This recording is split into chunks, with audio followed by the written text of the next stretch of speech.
Baharampur barrack স্কোয়ারে বসানো হলো যুদ্ধ ট্যাঙ্ক। দেখুন সেই ছবি আড়াই বাংলা নিউজে। বহরমপুর ব্যারাক স্কোয়ারের মাঠে সম্প্রতি বসানো হলো এক অত্যাধুনিক T-72 যুদ্ধ ট্যাঙ্ক। রাতে বিশেষ ক্রেনের মাধ্যমে ভিন রাজ্য থেকে আনা এই ট্যাঙ্কটিকে মাঠে নামানো হয়। মুর্শিদাবাদ জেলার জেলা শাসকের উদ্যোগে এবং বহরমপুর পুরসভার সহযোগিতায় ট্যাঙ্ক বসানোর কাজ সম্পন্ন হয়। পুরসভার চেয়ারম্যান নানুগোপাল মুখার্জি জানান, মাঠের সৌন্দর্যায়নের অঙ্গ হিসেবে এই পদক্ষেপ নেওয়া হয়েছে। মাঠে চারকোণে ইতিমধ্যেই 4টি কামান রয়েছে, তাদের সঙ্গে মিলিয়ে এবার থেকে এই যুদ্ধ ট্যাঙ্কটিও মাঠের আকর্ষণ বাড়াবে। ঐতিহাসিক দৃষ্টিকোণ থেকেও ব্যারাক স্কোয়ারের গুরুত্ব অপরিসীম। 1767 সালে ব্রিটিশরা এখানে ক্যান্টনমেন্ট তৈরি করে চারপাশে আজও রয়েছে ব্রিটিশ আমলের ব্যারাক ও বাংলো, যেগুলি বর্তমানে সরকারি বাসস্থান হিসেবে ব্যবহৃত হয়। পুরসভার তরফ থেকে ট্যাঙ্কটির রক্ষণাবেক্ষণ, রঙের এবং সুরক্ষায় ব্যবস্থা করা হবে। প্রশাসনের আশায় এই উদ্যোগ ভবিষ্যতে সাধারণ মানুষের আগ্রহ বাড়বে এবং ব্যারাক স্কোয়ারে ভ্রমণ প্রেমীদের ভিড়ও বাড়বে। মুর্শিদাবাদ থেকে শাহিরুল শেখের রিপোর্ট, আড়াই বাংলা নিউজ।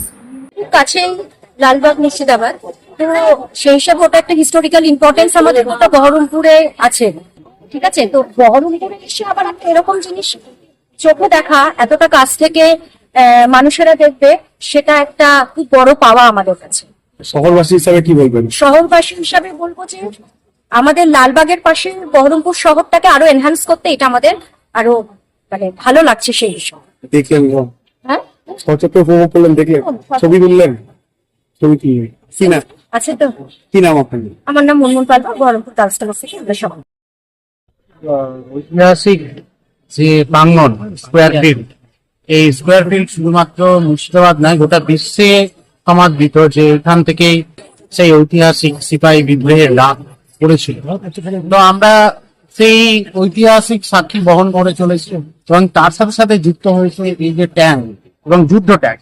এই ট্যাঙ্কটিও আমাদেরকে আরো সমৃদ্ধ হতে, মুর্শিদাবাদ ইতিহাসের শহর, আরো তাকে সমৃদ্ধ। কেমন লাগছে? এটা মাঠটার ঐতিহাসিক গুরুত্বটাকে আরেকটু বাড়িয়ে দেবে এবং এটা দর্শনীয় একটা জিনিস, সেই জন্য এটার ঐতিহাসিক গুরুত্ব আছে বলে এই জায়গাটার যে ঐতিহাসিক গুরুত্ব সেটা একটু বৃদ্ধি পাবে। যে এই বিভিন্ন কোণায় যেগুলো ঐতিহাসিক জিনিসপত্র, আমাদের যে বিল্ডিং গুলো আছে, এগুলো একটা ঐতিহাসিক তাৎপর্য বহন করছে।